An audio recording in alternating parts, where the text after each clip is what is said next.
काय सांगाल आटपाडी तालुक्यामध्ये एफडीच्या धाडीची जोरदार चर्चा सुरू आहे. अनेक हॉटेलांची चर्चा आहे की यामध्ये मोठ्या जनावरांचं मटण विकल्याचे काही नागरिकांमध्ये या चर्चा आहेत. याबद्दल काय सांगाल? नमस्कार. मी समाधान पाटील, हॉटेल जातारा आटपाडी. आणि आजकाल जी वातावरण निर्मिती होतीये, जे आपण सध्या आता ऐकलं की मटण दूषित आणणं, अस्वच्छता, जास्त करून मटणाबद्दल एक हे आपला काय म्हणतात त्याला, मटणाच्या क्वालिटीबद्दल किंवा ते मटण नसून मोठ्या जनावरांचं मटण आटपाडी तालुक्यात विकलं जातं, ही सगळ्यात जास्त चर्चा चालू आहे. खरं तर आपला आटपाडी तालुका हा मटणासाठी प्रसिद्ध आहे. आपल्या आटपाडीसारखं मटण बाहेर कुठेच भेटत नाही.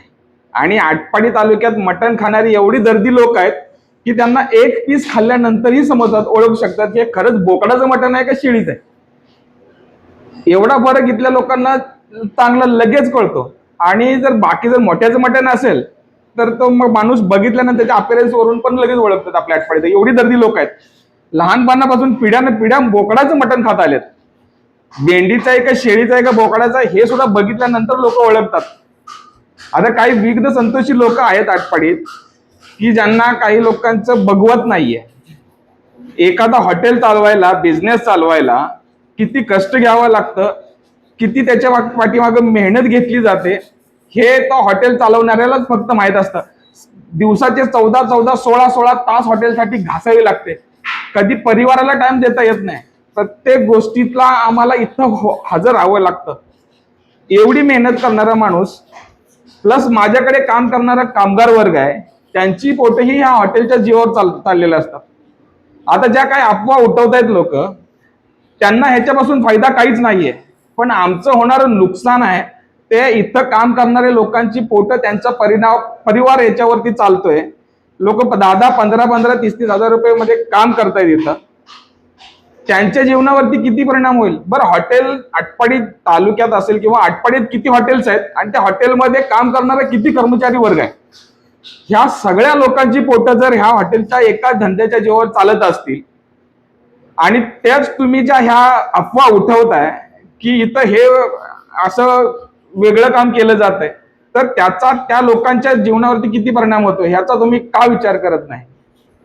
तर एक मनापासून खरंच हात जोडून सांगायची इच्छा आहे की ज्या काय अफवा उठतायत त्याच्यावरती खरंच तुम्ही कुणीही लक्ष देऊ नका.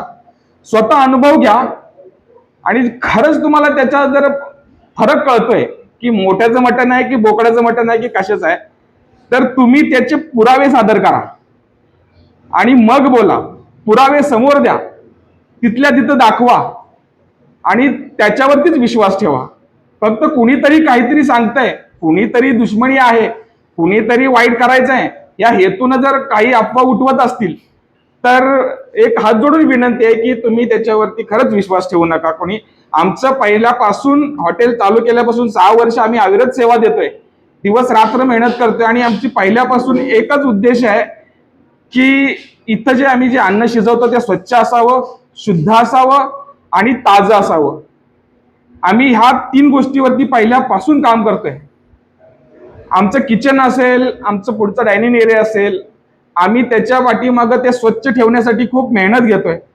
कधीही येऊन बघा, ह्या गोष्टी सगळ्या मेंटेन ठेवण्यासाठी खूप मेहनत घ्यावी लागते, खूप पैसा खर्च करायला लागतो, त्याच्यासाठी माणसं वेगवेगळी ठेवावी लागतात. एवढ्या सोप्या ह्या गोष्टी नाही आहेत.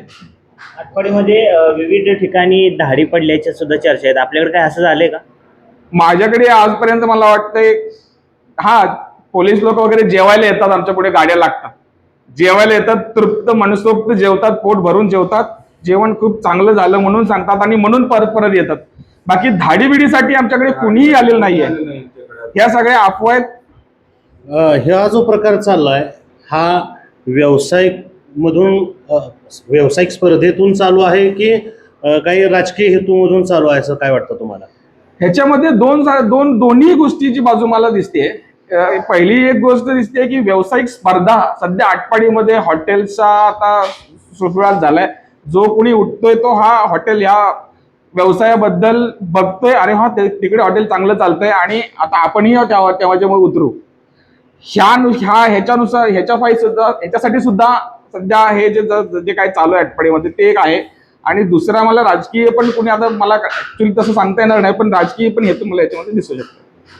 काय सांगसाल तुम्ही या आमच्या बातमीच्या माध्यमातून, जे ग्राहक तुमच्याकडे नियमित येतात आणि आणखी अजून काही ग्राहक नव्याने तुमच्याकडे येतात, अशा सर्व ग्राहकांना तुम्ही काय आवाहन करताल?